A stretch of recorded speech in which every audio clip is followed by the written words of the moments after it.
Hello everyone, this is Ritu and welcome to study more knowledge.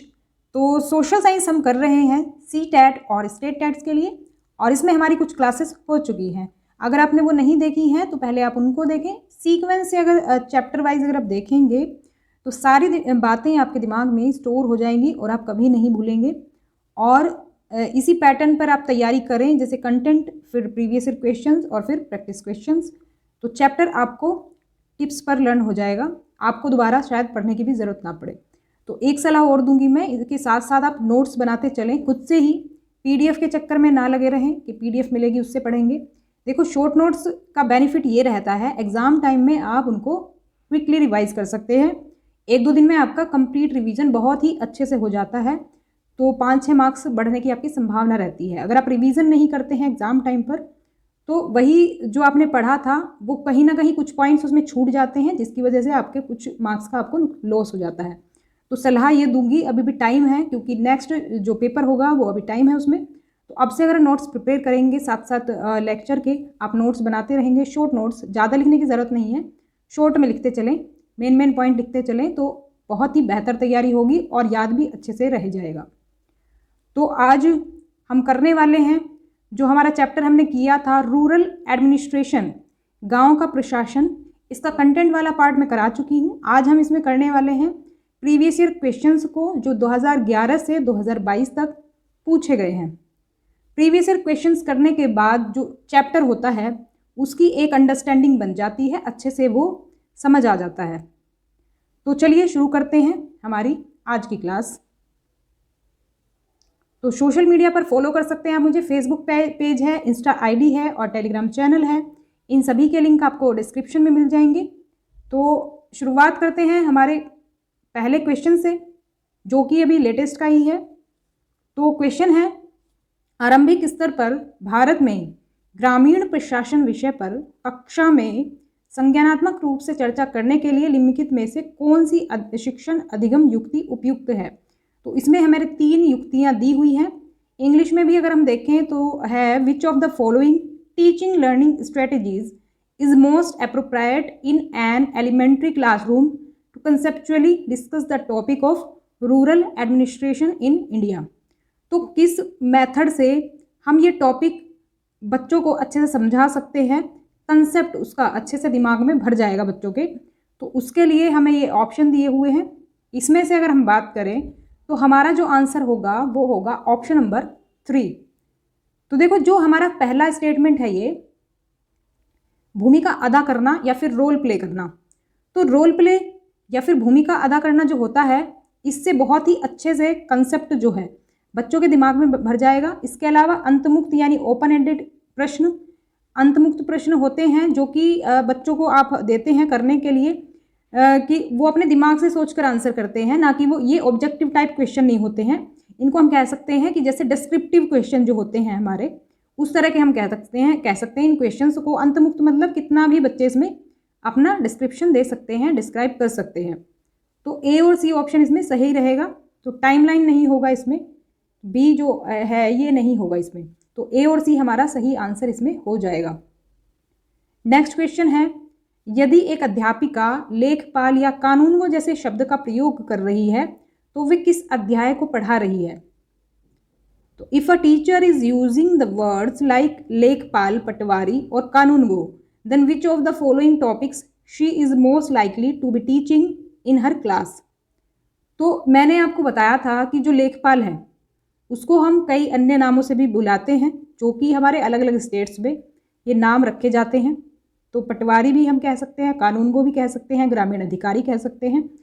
तो ये इसका मतलब क्या है और इसका काम क्या होता है। इसका काम होता है भू राजस्व रिकॉर्ड रखना। तो ऑप्शन नंबर 3 जो होगा वो हमारा सही आंसर होगा, भू राजस्व रिकॉर्ड रखना। और जो इसके क्षेत्र में उगाई हुई फसलें होती है उसकी जानकारी सरकार को देना। इसके अलावा लैंड रेवेन्यू कलेक्ट करना भी लेखपाल या फिर पटवारी का काम होता है। तो हो सकता है और चीज़ें आपको अगली बार मिल जाएं, क्योंकि अब ये ऑनलाइन एग्ज़ाम होने लगा है तो इसमें ज़्यादा घुमा फिरा कर क्वेश्चंस को कर दिया जाएगा एक ही टॉपिक से, क्योंकि इतने सारे क्वेश्चंस कहाँ से आएंगे, तो टॉपिक तो वही रिपीट होते रहेंगे। नेक्स्ट क्वेश्चन है, ये जनवरी 2021 में पूछा गया था। पुलिस थाने के प्रभारी का पदनाम क्या है? तो जब हमने देखा था कि कोई विवाद होता है गांव ग्रामीण इलाकों में, तो वहाँ पर तो पुलिस थाने में जाते हैं और वहाँ पर रिपोर्ट लिखवाई जाती है, FIR लिखवाई जाती है।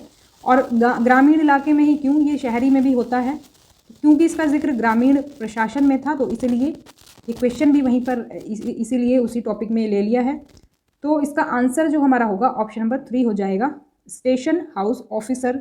और ज़्यादातर लोग इसको शॉर्ट में बोलते हैं SHO। SHO नाम आपने अक्सर सुना होगा, शॉर्ट में इसको बोलते हैं अक्सर। निम्नलिखित में से कौन ग्रामीण प्रशासनिक अधिकारी नहीं है? तो ग्रामीण प्रशासनिक अधिकारी हमने देखे थे कौन है, ये जो 3 आपके हैं ऑप्शन में, पहला, तीसरा और चौथा, ये तो आपके पटवारी के ही नाम हैं, पटवारी के ही दूसरे नाम हैं ये। तो सेकंड जो है हमारा, ये सबसे अलग है, ये हमारा शहर से संबंधित है, शहरी प्रशासनिक अधिकारी है ये जो सेकंड नंबर पर दिया है। तो इसके बारे में हम अगले चैप्टर में पढ़ने वाले हैं, बाकी आप एलिमिनेशन के थ्रू भी कर सकते थे। तो सेकंड ऑप्शन इसमें सही हो जाएगा। निम्नलिखित कार्यों में से पटवारी या लेखपाल का उत्तरदायित्व कौन सा है? Which of the following work is the responsibility of a patwari? तो पटवारी का मैंने कई बार बता दिया है, चैप्टर अगर ध्यान से पढ़ा होगा तो इसको इजीली आप कर पाएंगे।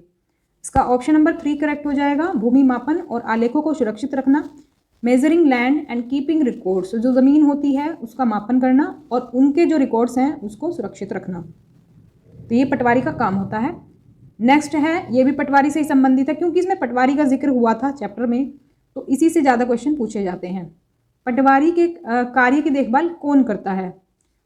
तो पटवारी के कार्य की देखभाल करता है तहसीलदार। मैंने आपको बताया था जो पटवारी से ऊपर पोस्ट पर होता है वो होता है तहसीलदार, और तहसीलदार से ऊपर की पोस्ट पर होता है जिला अधिकारी, डिस्ट्रिक्ट कलेक्टर, जो कि इसमें 3rd नंबर पर दिया है, जिलाधीश भी इसे हम कह सकते हैं। तो पटवारी का सुपरविजन जो करता है काम का, वो करता है तहसीलदार। सेकंड ऑप्शन इसमें सही हो जाएगा। पटवारी द्वारा किए गए कार्यों के विषय में कथन दिए हैं, तो बताना है कौन सा इसमें सही है।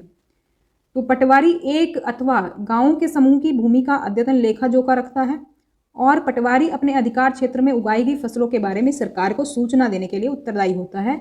तो दोनों ही स्टेटमेंट हमारी हो जाएंगी बिल्कुल करेक्ट, A और B दोनों हमारी सही हैं, क्योंकि जो पटवारी है एक गांव और गांव के समूह का उस पर होता है जिम्मा कि वो उसका रिकॉर्ड रखे, तो गांव का समूह से दिया जाता है, क्योंकि ये अलग अगर एक एक गांव के लिए पटवारी रखेंगे तो बहुत ज़्यादा पटवारी रखने पड़ेंगे, तो गांव का एक समूह दे दिया जाता है जिससे कि वो उनका रिकॉर्ड रखता है, और जो भी काम होते हैं उसके उन सभी गाँवों के लिए उसका काम उसको करना पड़ता है। जैसे कि फसलों की जानकारी सरकार को देनी होती है, तो सेकेंड स्टेटमेंट में यही है। तो इंग्लिश में भी आप देख सकते हैं, patwari maintains and updates land records of a village और a group of villages. Patwari is responsible for providing information to the government about the crops grown in the area under her या हिज ज्यूरिसडिक्शन। वो female या male कोई भी हो सकता है, तो सेकेंड ऑप्शन इसमें सही हो जाएगा। नेक्स्ट क्वेश्चन हमारा है हिंदू सक्सेशन अमेंडमेंट एक्ट से, ये हमने पढ़ा था इसके बारे में। तो ये ज़मीन बराबर हिस्सों में बांटने से रिलेटेड है। तो जो पिता की ज़मीन होती है, पिता के जाने के बाद ये ज़मीन पहले सिर्फ बेटों को मिलती थी, लेकिन अब जो कानून है ये जो संशोधन हुआ है इसमें, हिंदू उत्तराधिकार संशोधन अधिनियम जो है ये 2005, ये कहता है कि जो संपत्ति है वो पुत्रों पुत्रियों और उनकी माताओं का पारिवारिक संपत्ति में बराबर इसमें हिस्सा रहेगा, जो कि पहले नहीं होता था, सिर्फ पुत्रों को ही मिलती थी ऑटोमेटिकली ज़मीन जो होती थी, लेकिन अब इन तीनों को हिस्सा इसमें मिलेगा। तो इससे कई क्वेश्चंस आए हुए हैं, मैंने सारे ही लिए हैं जिससे कि आपको पता चल जाए किस तरह से क्वेश्चंस बदल दिए जाते हैं। तो हिंदू उत्तराधिकार संशोधन अधिनियम 2005 मृतक पिता की संपत्ति में समान अधिकार प्रदान करता है।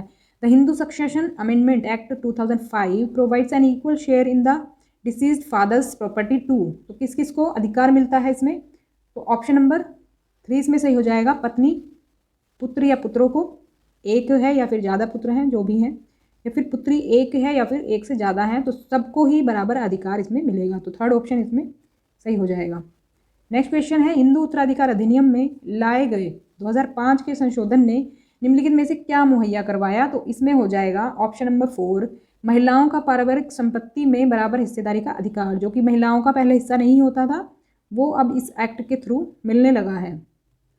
तो जैसे ऑटोमेटिकली पहले बेटों की ज़मीन हो जाती थी, संपत्ति हो जाती थी, जो भी संपत्ति है पिता की वो उसमें अब बेटियों को भी हिस्सा मिलेगा और उनकी जो मदर है उनको भी हिस्सा मिलेगा। फोर्थ ऑप्शन इसमें सही होगा।